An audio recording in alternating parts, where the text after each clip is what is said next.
Hello and welcome to Classmate Guru. Today is 29th August. My name is Mansi and we are here to discuss current news from The Hindu. So let's begin. किसी भी व्यक्ति को तब तक पराजित नहीं किया जा सकता तब तक वो खुद से ना हार मान जाता है। ठीक है, किसी भी इंसान को जब तक तब तक पराजित नहीं किया जा सकता, तब तक हराया नहीं जा सकता जब तक वो खुद हार नहीं मान जाता, और वो अपने से हार नहीं जाता तब तक जो है वो हार नहीं मानता अपने से। ठीक है, आगे बढ़ते हैं। आज के टॉपिक डिस्कशन देख लेते हैं कि आज हम क्या डिस्कशन करेंगे। फर्स्ट टॉपिक है हमारा, governor sends 11 bills seeks clarification from Siddaramaiah government. ठीक है, अभी सिद्धार्थ महा गवर्नमेंट, ठीक है, उनका गवर्नमेंट जो उनके गवर्नर है स्टेट के, उन्होंने 11 बिल्स को जो है 11 बिल्स जो है उन्हें वापस कर दिया है। लाइक उनको गवर्नर के पास अप्रूवल के लिए आते हैं बिल्स, तो उन्होंने जो है वो लौटा दिया है, और उसमें रिफॉर्म्स चेंजेस लाने के लिए और क्लैरिफिकेशन लाने के लिए। ठीक है, नेक्स्ट आर्टिकल देखते हैं। ये डिटेल में आर्टिकल पढ़ेंगे हम, क्या पूरा प्रोसीजर होता है, बिल कैसे पास होता है, ठीक है, गवर्नर के पास कौन से स्टेज पे आता है वो आगे पढ़ेंगे। Strengthens Malappiraya Dam instead of building a new one, says Sreedharan. ठीक है, श्रीधरन जो है, श्रीधरन सर जो है, आगे पढ़ेंगे उनका क्या इम्पोर्टेंस है। उन्होंने ये बोला है कि ये जो डैम है मल्लापेरियारे डैम जो है उसको रादर स्ट्रेंथन करो। ठीक है, नया बिल्ड करने से बेटर है कि उसी डैम को रिपेयर करो, उसकी जो लाइफ स्पैन है उसे बढ़ाओ। ठीक है, इतना टाइम से, ट्रेडिशनल टाइम से वो चला आ रहा है। ठीक है, 100 साल पुराना ये डैम है, उसी को रिपेयर करके, रिनोवेट करके जो है हम नया डैम बना सकते हैं। ठीक है, आगे पढ़ेंगे, इसके अच्छे से डिटेल में पढ़ेंगे क्या है पूरा आर्टिकल।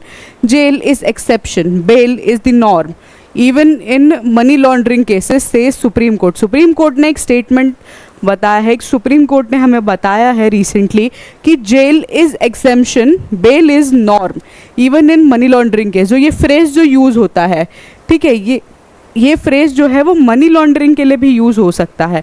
ठीक है, कब कहा है सुप्रीम कोर्ट ने, किस केस से रिलेटेड कहा है वो हम आगे पढ़ेंगे। Election commission notice to BJP for using child in Haryana poll video. ठीक है, बीजेपी के जो यूनिट है, हरियाणा यूनिट, वहाँ पर इलेक्शन कमीशन ने उनको नोटिस भेज दी है। क्यों नोटिस भेज दी है? क्योंकि उन्होंने जो है बच्चों को जो है वीडियो में अपने लिया है। क्या है पूरा आर्टिकल, क्यों ये नोटिस भेजी गई, क्या है इस नोटिस का इंपॉर्टेंस, वो हम आगे देखेंगे आर्टिकल में। जनधन योजना पर्सोनिफाइज डिग्निटी एम्पावरमेंट, प्राइम मिनिस्टर। अब जनधन योजना जो है उसके बारे में प्राइम मिनिस्टर ने कुछ बोला है कि पर्सोनिफाई करती है डिग्निटी को और एम्पावरमेंट को। ठीक है, ये चीज़ क्यों बोली है, किस वजह से बोली है, हम आगे पढ़ेंगे। और अभी क्यों इस स्कीम का जो है वो स्कीम का जो है देखा जा रहा है, स्कीम क्यों अभी न्यूज़ में है वो भी हम देखेंगे। Centre offers discussion with union on labour code. अब सेंटर ने जो लेबर यूनियंस है उनको ऑफर करा है कि हम कम्युनिकेट करते हैं लेबर लॉस के ऊपर, लेबर कोड्स के ऊपर। क्या है लेबर कोड्स, के क्या कम्युनिकेशन है ये, क्यों ये अब कम्युनिकेशन एस्टैब्लिश करने की कोशिश करी है सेंटर, वो भी हम आगे पढ़ेंगे। Further transmission of Chandipura virus possible in coming weeks, warns WHO ने एक वार्निंग जो है हमारे सामने रखी है कि चंद्रीपुरा वायरस जो है वो और उसका वाइड स्प्रेड हो सकता है। ठीक है, वार्निंग्स क्या है WHO से क्या वार्निंग्स मिली है और कहाँ कहाँ चंद्रीपुरा वायरस देखा जाएगा, कहाँ उसका इन्फ्लुएंस होगा, चंद्रीपुरा वायरस अपने में क्या है, कैसे फैलता है, वो सब हम आगे पढ़ेंगे इस आर्टिकल में। SEBI flagships pattern in some SME founders rigging stocks. ठीक है, SME फाउंडर्स जो स्मॉल माइक्रो एंटरप्रेन्योरशिप के जो फाउंडर्स हैं उनके अगेंस्ट जो है वो पेटेंट्स उनके रेंजिंग स्टॉक्स के अगेंस्ट पेटेंट्स जो है वो फ्लैग किए हैं सेबी ने। क्या है पूरा आर्टिकल देखेंगे क्यों ये हुआ है। NCARE sees software economic outlook. NCARE के बारे में देखेंगे, सॉफ्टवेयर इकोनॉमिक आउटलुक क्या है वो भी देखेंगे, क्या पूरा आर्टिकल है हम आगे देखेंगे। CCEA clears 12 industrial parks. Across 10 states, ठीक है। CCEA ने 12 इंडस्ट्रियल पार्क्स जो है उसे क्लियरेंस दी है। क्यों क्लियरेंस दी है वो हम आगे पढ़ेंगे, कहाँ कहाँ ये दी है क्लियरेंस, इंडस्ट्रियल पार्क्स क्या होते हैं वो भी पढ़ेंगे हम आगे। The para Olympic opens in the city of light, ठीक है। पैरा ओलंपिक जो है अभी हमने थोड़े दिनों पहले देखा था कि 2024 के ओलंपिक्स जो है, ओलंपिक्स हो गए हैं, पेरिस में हुए थे, ये अब जो है पैरा ओलंपिक स्टार्ट होने वाले हैं। कहाँ होंगे, क्या कितना पार्टिसिपेशन होगा इंडिया का, उसकी हिस्ट्री भी जानेंगे हम आगे, ठीक है। तो डिटेल डिस्कशन स्टार्ट करते हैं। उससे पहले क्वेश्चंस देख लेते हैं, कल के जो क्वेश्चंस मैंने दिए थे आपको डिस्कस करते हैं उसके बारे में। Consider the following statement about OPEC. कल ओपेक न्यूज़ में था, ओपेक प्लस कंट्रीज जो है वो न्यूज़ में थी, ठीक है। वो क्यों न्यूज़ में थी आप पिछले के वीडियो में जाके देख सकते हैं। इंपॉर्टेंट है OPEC plus countries, OPEC countries भी इंपॉर्टेंट है, सारा डिस्कशन किया है, ठीक है। हम लोग ने सारा डिस्कशन किया है। ऑयल प्राइजेस के ऊपर बेसिकली कल न्यूज़ में थी ओपेक प्लस कंट्रीज़। क्यों न्यूज़ में थी, ओपेक प्लस और ओपेक कंट्रीज़ में क्या डिफरेंस है ये भी आपको पता होना चाहिए, कब दोनों फॉर्म हुए थे ये भी पता होना चाहिए। कल के वीडियो में मैंने सब डिस्कस किया है, आप जाके देख सकते हैं, ठीक है। तो ओपेक के बारे में ये स्टेटमेंट दिए हुए हमें बताना है कौन से सही है स्टेटमेंट, ठीक है। देखते हैं स्टेटमेंट्स क्या है। OPEC plus includes both OPEC members and non OPEC oil product producing countries, yes this is correct. OPEC plus जो ओपेक प्लस कंट्रीज़ है, कल हमने ये डिस्कस किया है। ओपेक प्लस कंट्रीज़ में ओपेक कंट्रीज़ और नॉन ओपेक कंट्रीज़ भी पार्टिसिपेट करती है, जो नॉन ऑयल प्रोड्यूसिंग कंट्रीज़ है। ओपेक कंट्रीज़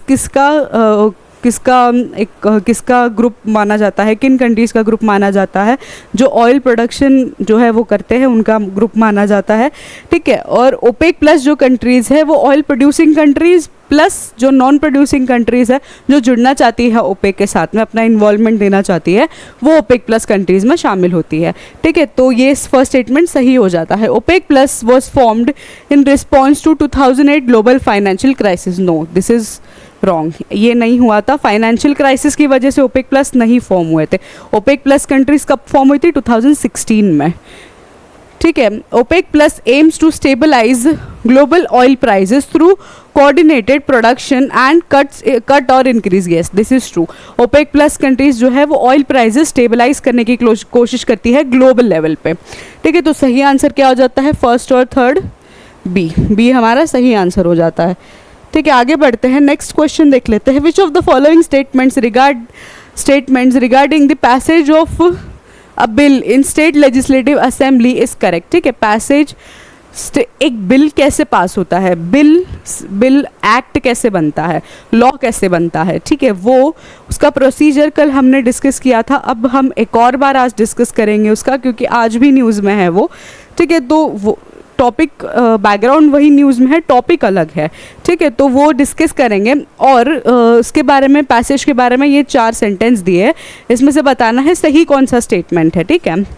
स्टेटमेंट देख लेते हैं। A bill requires the assent of governor before it can be introduced in the legislative assembly. A bill can become a law only after it is passed by both the legislative assembly and legislative council, no this is not correct. आगे देखते हैं। A money bill can be introduced only in legislative assembly, yes this is correct. Legislative assembly cannot amend a bill after it has been passed in legislative council, no this is also wrong, ठीक है। ये इन तीनों में से ये statement सही है, ठीक है। मनी बिल जो है वो लेजिस्लेटिव असेंबली में इंट्रोड्यूस होता है, ठीक है। आगे बढ़ते हैं नेक्स्ट क्वेश्चन की तरफ। Which of the following statement is correct about central drug standards control organisation, ठीक है। CDSCO के बारे में न्यूज़ थी कल, हमने क्या पढ़ा था CDSCO के बारे में, ठीक है। आप पीछे जाके देख सकते हैं क्या न्यूज़ में था, क्या पढ़ा हमने, वो सारी चीज़ें, ठीक है। तो उसके रिलेटेड 4 सेंटेंसेस दिए हुए हैं हमें, ठीक है। हमें 3 सेंटेंसेस दिए हुए हैं, तो हमें बताना है CDSCO के लिए क्या कौन से करेक्ट है, ठीक है। आगे बढ़ते हैं, देखते हैं क्या है statement. CDSCO is national regulatory body for vaccines and medicine and medical devices in India, yes this is correct. कल क्यों न्यूज़ में था CDSCO, कल न्यूज़ में इस वजह से था कि जो कोविड-19 की जो वैक्सीन्स डेवलप हो रही है, ठीक है, उसको जो है मतलब इंजेक्शंस के थ्रू लेस पेनफुल कोविड-19 की वैक्सीन्स जो है वो डेवलप हो रही है। उसकी वजह से CDSCO जो है वो न्यूज़ में था कल। CDSCO functions under the Ministry of Health and Family Welfare. This is also correct. CDSCO is responsible for approving new drugs and regulating clinical trials here. This is also correct. तो तीनों statement सही होते हैं तो सही है हमारा D. ठीक है, आगे बढ़ते हैं।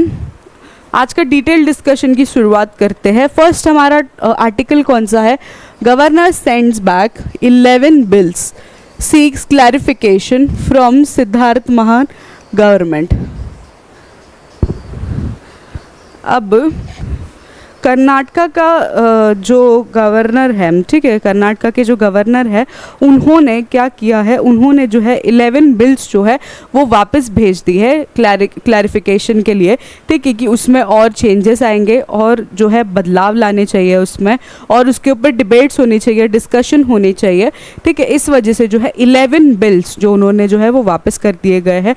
कर्नाटका गवर्नमेंट जो अभी पावर में है उनका ये कहना है कि ये जो है हमारी गवर्नमेंट को थोड़ा सा डिसॉल्व करने की, या फिर हमारी गवर्नमेंट को जो है वो कम क्वालिटी जो है वो दिखाने की कोशिश कर रही है गवर्नर के थ्रू, बट ऐसा कुछ नहीं है। गवर्नर अपना ये चीज़ करके, अब ये एक स्टेप उठा के गवर्नर ने ये साबित किया है कि जो लेजिस्लेटिव प्रोसेस है वो जो है ट्रांसपेरेंट होना चाहिए, वो जो है वो बहुत कॉन्स्टिट्यूशनल वेज में होना चाहिए, ठीक है, कॉन्स्टिट्यूशनल के रूल्स को, कॉन्स्टिट्यूशन के जो रूल्स है उसे मद्देनज़र रखते हुए होना चाहिए, ये गवर्नर का कहना है, ठीक है। तो जो बिल रिटर्न किए गए हैं उसमें बिल्स रिलेटेड थे कॉर्पोरेट सोसाइटीज़ के ऊपर, ठीक है, कॉर्पोरेट सोसाइटीज़ से रिलेटेड अमेंडमेंट्स के ऊपर, रिलीजियस एम्पावरमेंट्स के ऊपर, ठीक है, जो गवर्नमेंट की पॉलिसी जो है वो इनिशिएट करते हैं, ठीक है, इनिशिएट करने के लिए क्रूशल है, ठीक है। तो ये कर्नाटका के चीफ मिनिस्टर सिद्धार्थ महा विद गवर्नर थावरचंद गहलोत, ठीक है, ये थावरचंद गहलोत और कर्नाटका के CM हैं, ठीक है। आगे बढ़ते हैं, नेक्स्ट आर्टिकल देखते हैं। इसमें अभी हमें ये देखना है और कि जो प्रोसीजर क्या होता है, कोई भी बिल जब पास होता है या फिर बिल जब इंट्रोड्यूस होता है लेजिस्लेटिव असेंबली में, तो उसका क्या प्रोसीजर होता है, ठीक है, वो हम देखते हैं। पहला introduction, a minister member of assembly MLA introduces the bill in assembly, ठीक है। अगर मिनिस्टर इंट्रोड्यूस करता है वो बिल को तो वो गवर्नमेंट बिल माना जाता है, ठीक है। अगर मिनिस्टर्स के थ्रू इंट्रोड्यूस होता है वो बिल तो वो गवर्नमेंट बिल होता है, और अगर MLA इंट्रोड्यूस करता है वो बिल तो वो प्राइवेट मेंबर्स बिल हो जाता है, ठीक है, प्राइवेट मेंबर बिल जो है उसे बोल दिया जाता है। Ministers must have written notice of the assembly secretariat at least before 7 days, ठीक है। एक रिटर्न रिक्वेस्ट जो है सेक्रेटरी जो होते हैं लेजिस्लेटिव असेंबली के, उनके पास जो है वो जानी चाहिए कि हम ये जो बिल है वो आगे अगले आने वाले 7 दिनों में या फिर नेक्स्ट 7 days के बाद में जो है वो इंट्रोड्यूस करने की कोशिश करेंगे लेजिस्लेटिव असेंबली में, तो आपका अप्रूवल चाहिए, हमें ये रिक्वेस्ट जो है वो सेक्रेटरीट को देनी चाहिए, ठीक है, परमिशन लेनी चाहिए उनसे सेक्रेटरीट से, फिर आगे जो है वो बढ़ाया जाता है। फिर क्या होता है, after the bill is introduce it is published in gadget, ठीक है, गैजेट में वो पब्लिश्ड होता है बिल, ठीक है, गैजेट के तौर पे पब्लिश होता है बिल। और जो है फिर उसके बाद क्या होता है, उसके बाद डिबेट्स होती है लेजिस्लेटिव असेंबली में, जैसे देखा होगा आपने, ठीक है, उसके रिकॉर्डिंग्स वगैरह ऑनलाइन होते हैं, यूट्यूब वगैरह पे जो है वो देखा जाता है। तो जब डिबेट्स होते हैं, ठीक है, तो डिबेट्स में अपोजिशन और जो रूलिंग पार्टी होती है उन दोनों जो है सारे बैठे जाते हैं, सारे मेंबर्स बैठे जाते हैं, डिबेट करते हैं उसका क्या बैकड्रॉप्स होंगे, और अगर वो बिल इंट्रोड्यूस हो गया तो क्या उससे डिफ़िकल्टीज़ होंगी, क्या अच्छी बातें होंगी कि नहीं होंगी, सपोर्ट जो है वो जाहिर करते हैं अपना कि कौन जो है वो इस बिल के फॉर है और अगेंस्ट है, ठीक है, ये डिबेट में होता है। उसके बाद वोटिंग होती है, वोटिंग में वही मैंने जो बोला कि वोट किया जाता है फॉर और अगेंस्ट में, ठीक है। मेजॉरिटी जब होती है तब ये बिल जो है वो पास होता है, मेजॉरिटी ऑफ वोट्स जब होता है तब बिल जो है वो आगे पास किया जाता है, सेकेंड चेंबर में जाता है फिर bill, the bill is then send to legislative council, फिर सेकेंड चेंबर मतलब लेजिस्लेटिव काउंसिल में ये बिल जाता है, ठीक है। लेजिस्लेटिव काउंसिल जो है इस बिल को वापस भी भेज सकती है, मतलब पूरी तरीके से उसको खारिज भी कर सकती है और वापस भेज के ये भी बोल सकती है कि इसमें अमेंडमेंट लाइए, अमेंडमेंट कुछ ला के फिर हम आगे इसे पब्लिश करेंगे, या लेजिस्लेटिव काउंसिल खुद अमेंडमेंट्स करके जो है वो आगे पास कर सकती है। ठीक है, ये लेजिस्लेटिव काउंसिल का एक फंक्शन है, जो इम्पॉर्टेंट फंक्शन है, ये याद रखना है आपको। ठीक है, उसके बाद ये सब कुछ करने के बाद क्या होता है कि गवर्नर के पास जाता है, गवर्नर्स असेंट पाने के लिए। ठीक है, तो गवर्नर इसको अप्रूव करते हैं, तब जो बिल है वो लॉ एक्ट बन जाता है। ठीक है, आगे बढ़ते हैं। ये पूरा प्रोसीजर है, ये प्रोसीजर के ऊपर क्वेश्चंस पूछे जा सकते हैं, प्रोसीजर पता होना चाहिए आपको। वैसे यूपीएससी के स्टूडेंट हो या कोई भी कॉम्पिटिटिव एग्जाम के स्टूडेंट हो, उनको तो ये प्रोसीजर पता ही होना चाहिए कि कोई बिल कैसे लॉ बनता है। ठीक है, आगे बढ़ते हैं, नेक्स्ट आर्टिकल देख लेते हैं। strengthen Malaparai Dam instead of building a new one, says Sreedharan. ठीक है, अब ये ई श्रीधरन जो है, ठीक है, इन्हें मेट्रो मैन भी बोला जाता है। ठीक है, ई श्रीधरन जो है, इन्हें मेट्रो मैन बोला जाता है। इन्होंने एक सजेशन दिया है कि जो डैम कंस्ट्रक्ट होने वाला था, ठीक है, जो न्यू डैम कंस्ट्रक्ट होने वाला था, उसके जगह पर ये जो पुराना डैम है मुलापेरियर डैम जो है उसे ही रिनोवेट करके जो है हम यूज़ कर सकते हैं। कम रिसोर्सेज लगेंगी, जो बजट एलोकेशन होगा वो भी कम होगा। ठीक है, प्राइस में थोड़ी वो हो जाएंगी। ठीक है, कॉस्ट एफिशिएंट होगा। और दूसरी बात क्या होगी कि ये ऑलमोस्ट 136 ईयर्स से जो है वो चलता आ रहा है, 126 ईयर्स से ये डैम जो है वो कंस्ट्रक्टेड है। थोड़ा कुछ डैमेज हुआ है बस डैम में, बाकी चीज़ें ठीक है, तो उस डैमेज को रिपेयर करके जो है हम का भी काम चला सकते हैं, और लाइफ स्पैन जो है वो 50 साल तक इसका इंक्रीज हो जाएगा अगर रेनोवेट करके अगर उसको यूज़ करना चाहे तो। ठीक है, तो नए डैम के कंस्ट्रक्शन में वक्त जाएगा, पैसा जाएगा, रिसोर्सेज जाएंगे, और वेदर कंडीशंस भी ऐसी होती है कि कभी कभी रुक जाना पड़ता है वेदर कंडीशंस की वजह से।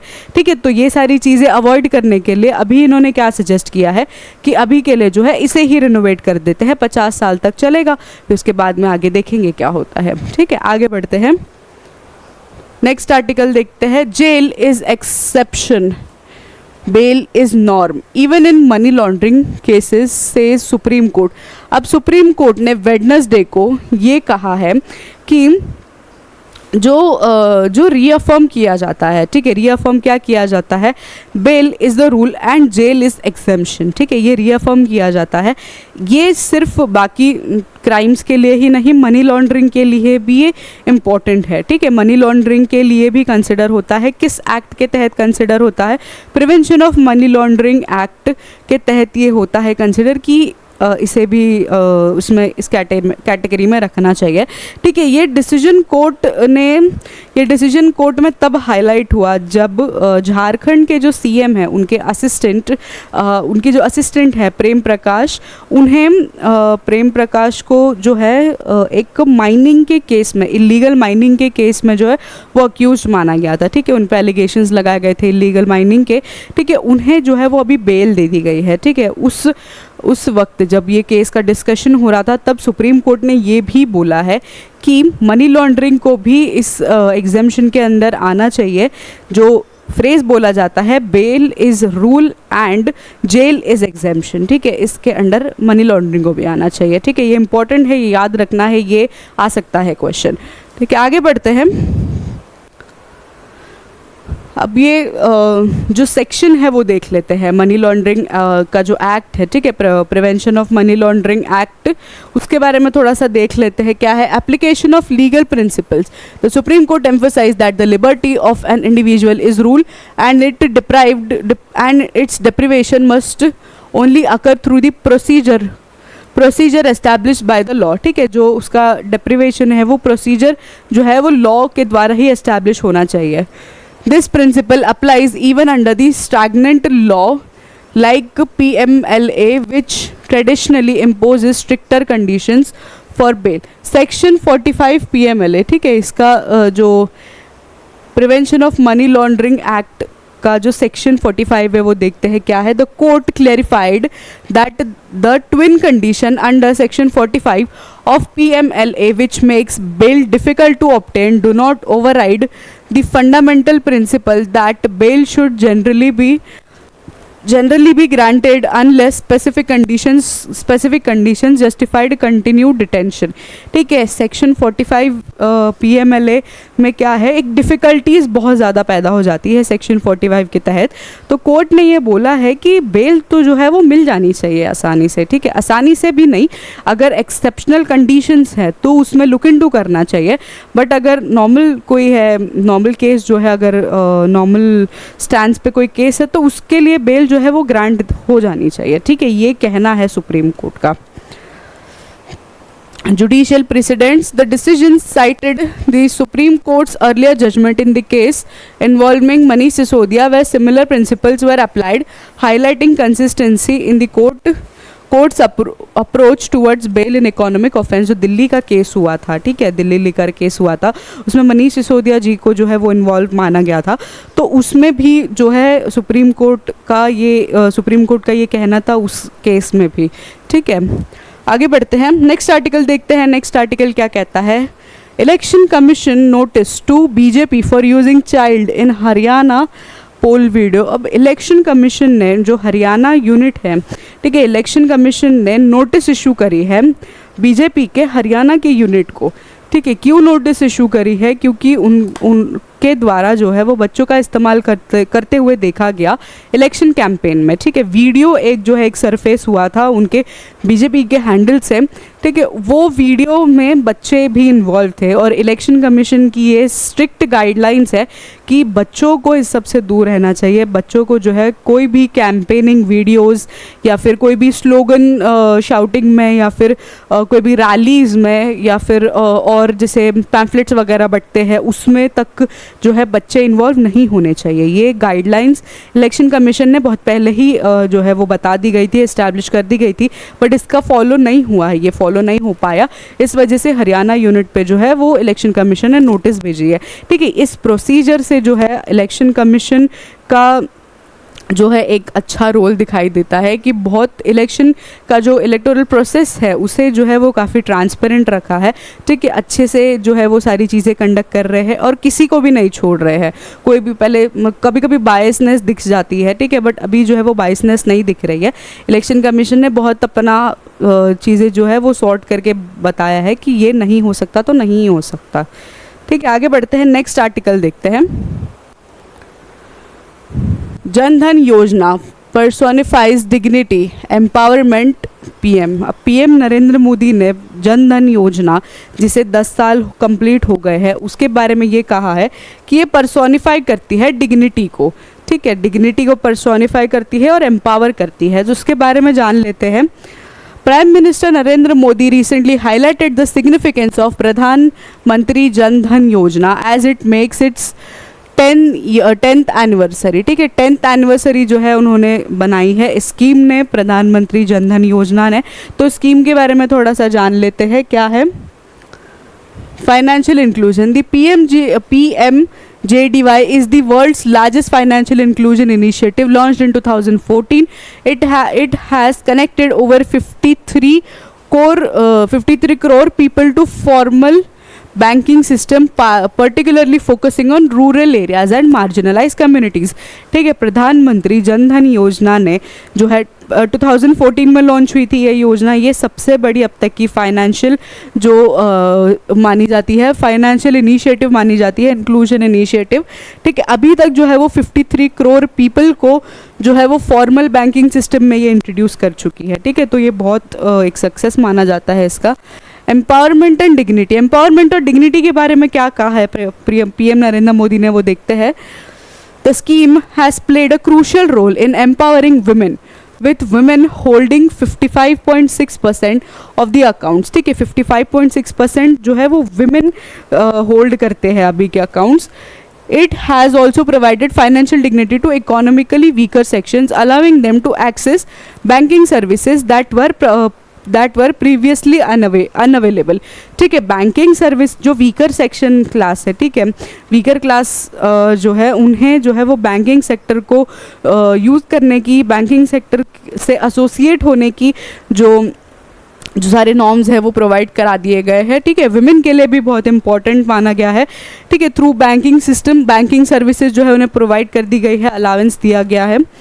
ठीक है, डिजिटल का economy, The scheme has significantly contributed to the digital economy. The insurance of 36.14 crore RuPay cards have driven a surge in digital transaction. ठीक है, कितना 36.14 crore RuPay cards have driven a surge in digital transaction. ठीक है, 36.14 करोड़ जो transactions है, ठीक है, रुपए के करोड़ ट्रांजैक्शंस है, वो दिखाई दिए हैं हमें, ड्रिवन करते हैं सर्ज इन डिजिटल ट्रांजैक्शन, डिजिटल ट्रांजैक्शन के थ्रू हुआ है। ठीक है, तो ये पीएम नरेंद्र मोदी पीएम योजना जो है जनधन योजना, उसके बारे में है बताया गया है। उसकी 10th एनिवर्सरी कंप्लीट हुई है, 10th एनिवर्सरी हुई है, इस वजह से वो न्यूज़ में है और प्राइम मिनिस्टर नरेंद्र मोदी ने अपने विचार भी इस पे प्रस्तुत किए हैं। ठीक है, ये इसका क्रक्स है।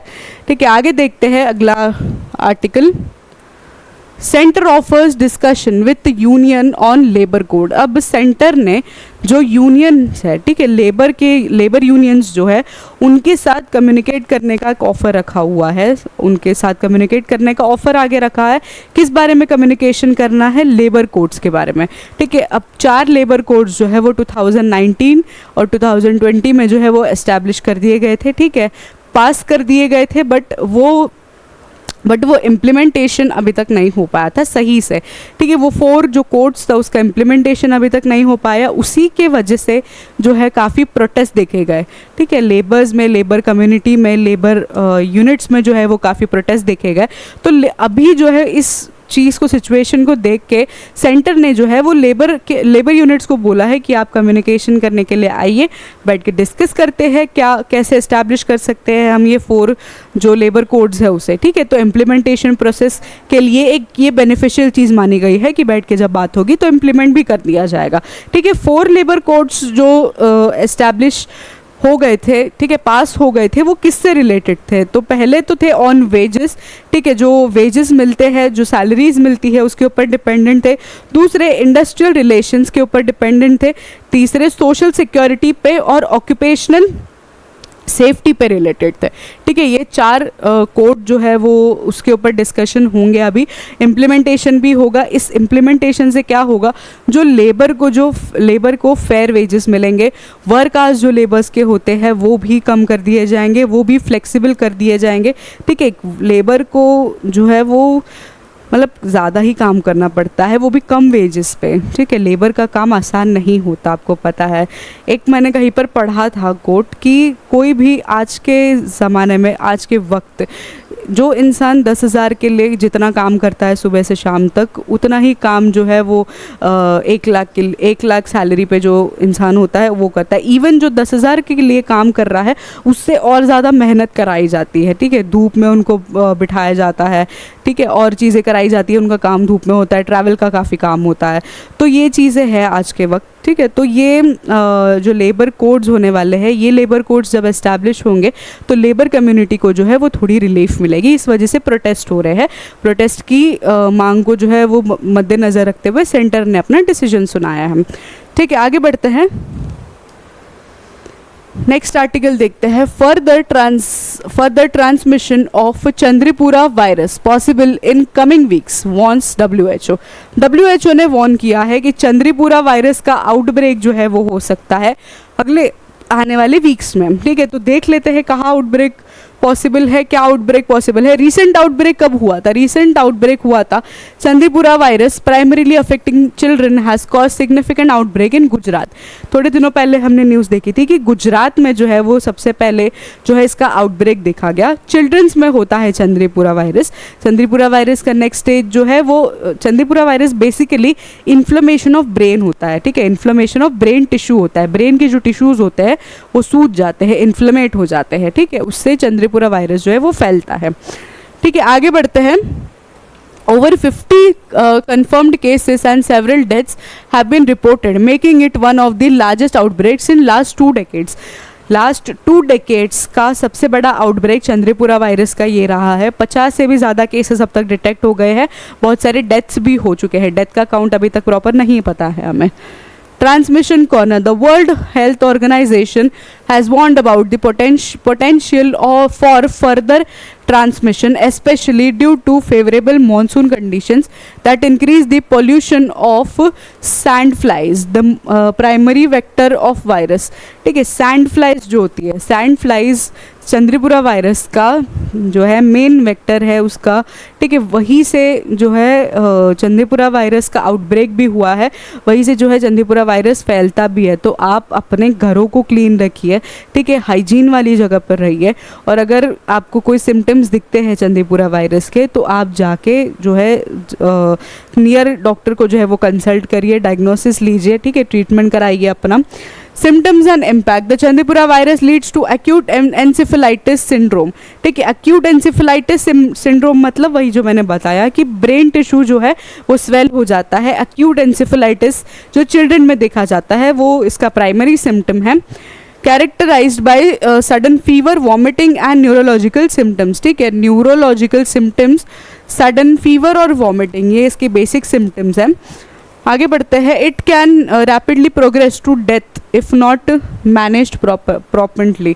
ठीक है, अगर ये मैनेज नहीं हुआ सही से, ये डायग्नोसिस इसकी नहीं हुई तो इसको जो है ये डेथ में भी कन्वर्ट हो सकता है। ठीक है, इसके सिम्टम्स जो है वो याद रखिए, ट्रांसमिशन कंसर्न भी याद रखिए। ठीक है, सैंड फ्लाई से होता है ये ट्रांसमिट। गवर्नमेंट का रिस्पांस क्या है? The Indian government through ministry of health and ministry of health is actively monitoring the situation. A central team has been dispatched to affected areas to coordinate with the state authorities and implement control measures. ठीक है, government initiative क्या लिया गया है कि जहाँ पर ये आउटब्रेक देखा जा रहा है, जहाँ पर वाइड स्प्रेड केसेस देखे जा रहे हैं चंद्रीपुरा वायरस के, वहाँ पर जो है टीम भेज के जो है वो क्या इसमें इम्प्लीमेंटेशन कर सकते हैं, ठीक है, क्या नेसेसरी रिसोर्सेज लगेंगी, वो सब कुछ का डिस्कशंस हो रहा है। ये गवर्नमेंट का इनिशिएटिव है। ठीक है, आगे बढ़ते हैं।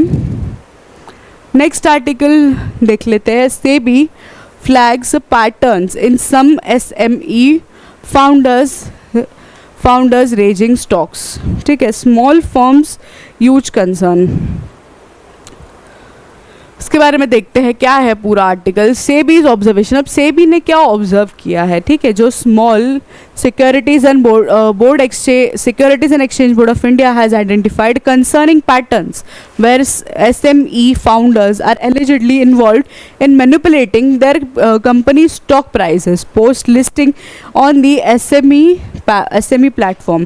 ठीक है, एसएमई प्लेटफॉर्म में जब स्मॉल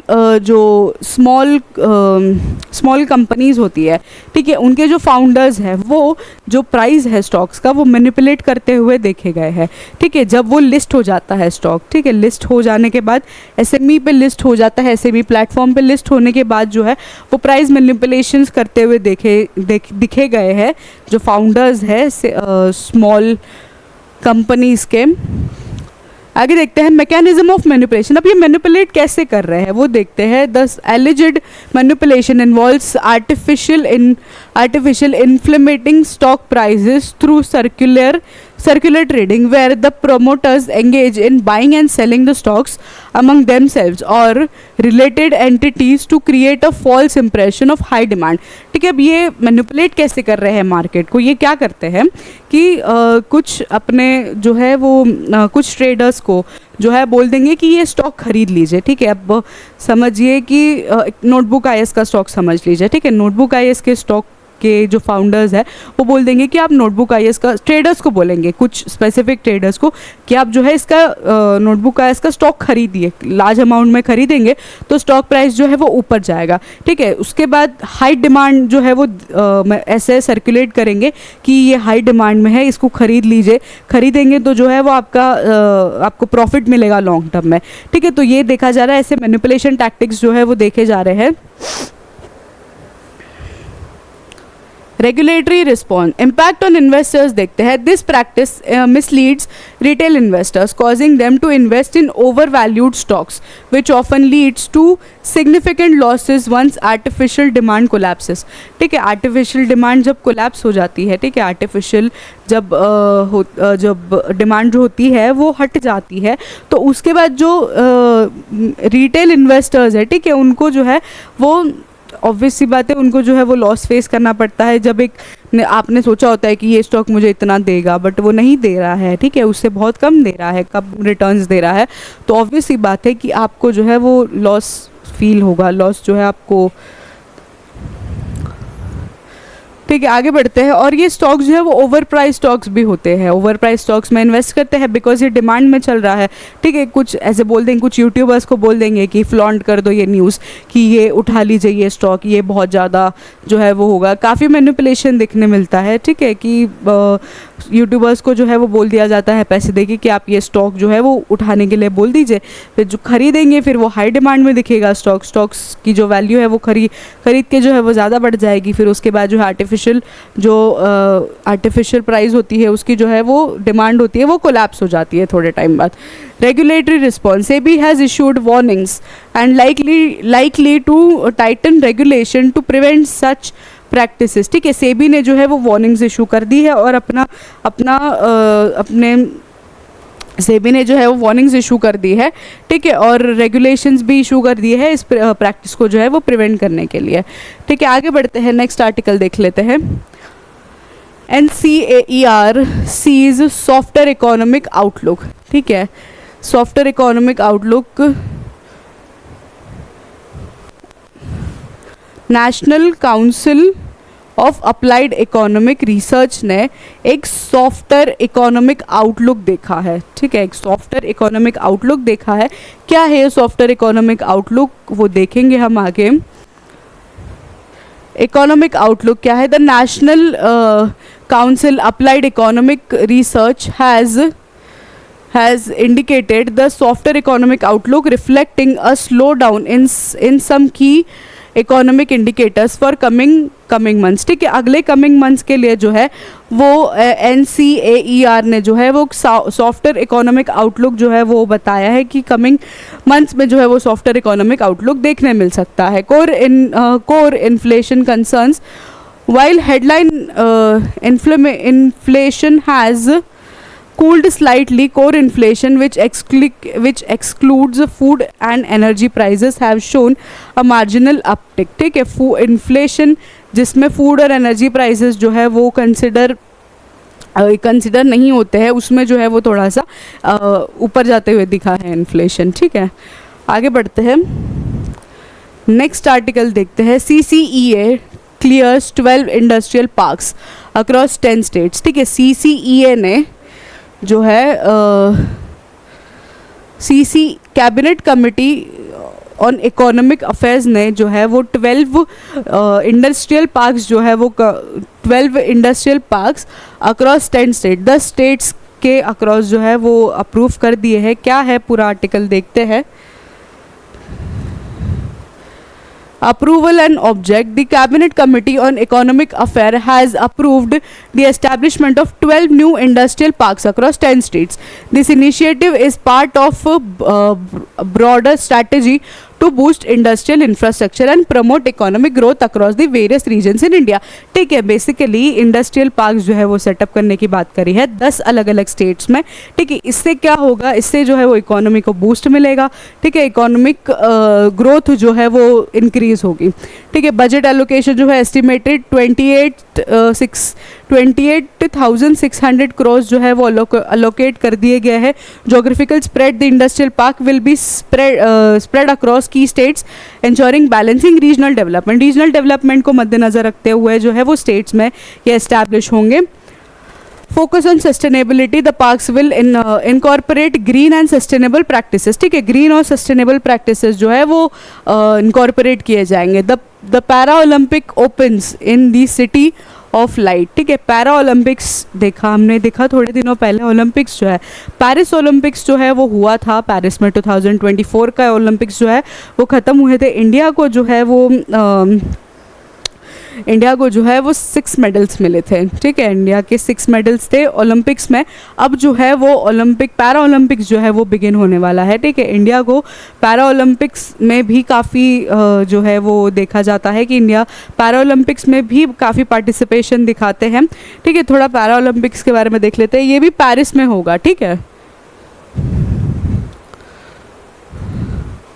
ओपनिंग सेरेमनी कहाँ होगी? तो Paris para Olympic 2024, making the first time French capital host the event, ठीक है। फ्रेंच का जो कैपिटल है पेरिस, उससे फ्रांस का कैपिटल जो है उस वहाँ पर जो है पहली बार पैरा ओलंपिक्स होने वाले हैं, ठीक है। हिस्टोरिकल सिग्निफिकेंस क्या है? This is the first time para Olympics is being held in Paris, symbolising the significant steps for inclusivity in global sports, ठीक है। ग्लोबल स्पोर्ट्स में इंक्लूसिविटी को ये प्रमोट करता है। Participation and representation, athletes from around the world have gathered to compete across various categories. The event highlights the spirit of resilience and determination among the para athletes. With notable participation from several countries, including a strong Indian contingent, ठीक है। India से भी जो है वो काफ़ी participation दिखाई देता है पैरा ओलंपिक्स में। ग्लोबल इम्पैक्ट क्या है पैरा ओलंपिक्स का? Paris is not just sporting event but platform for promoting awareness about disability rights and importance of inclusive sports, ठीक है। इंक्लूसिव स्पोर्ट्स की इम्पोर्टेंस समझाता है ये पैरा ओलंपिक्स इन पेरिस, और जो डिसेबिलिटी के राइट्स है, ठीक है, वो भी उसे भी समझाता है ये, ठीक है, ये इवेंट जो है। आगे बढ़ते हैं, ठीक है। आज के आर्टिकल्स अब यही समाप्त होते हैं। आज के आर्टिकल्स बहुत इंपॉर्टेंट है, काफ़ी अच्छा डिस्कशन हुआ है आज के आर्टिकल्स का। क्वेश्चन देख लेते हैं कुछ आर्टिकल्स के ऊपर। विच of the following features of प्रधानमंत्री जनधन योजना, ठीक है, इनमें से जनधन योजना के कौन से फीचर्स है, ठीक है, मेन फीचर्स कौन से है वो बताना है। Zero balance savings account, accidental insurance cover, overdraft facility after 6 months of satisfactory operations, ठीक है। इन तीनों में से बताना है कि कौन सा पीएम जनधन योजना का फीचर है। The Chandipura virus is primarily transmitted through mosquito, sandflies, ticks और रोडेंट्स, ठीक है। इनमें से बताना है कि चंद्रपुरा वायरस किससे सबसे ज़्यादा स्प्रेड होता है। अगला क्वेश्चन है, consider the following statements regarding Chandrapura virus. It primarily affects children. Chandipura virus causes encephalitis. It is prevalent in South India, ठीक है। इसमें से बताना है आपको कि क्या आंसर्स है, ठीक है। कमेंट सेक्शन में ज़रूर बताइए।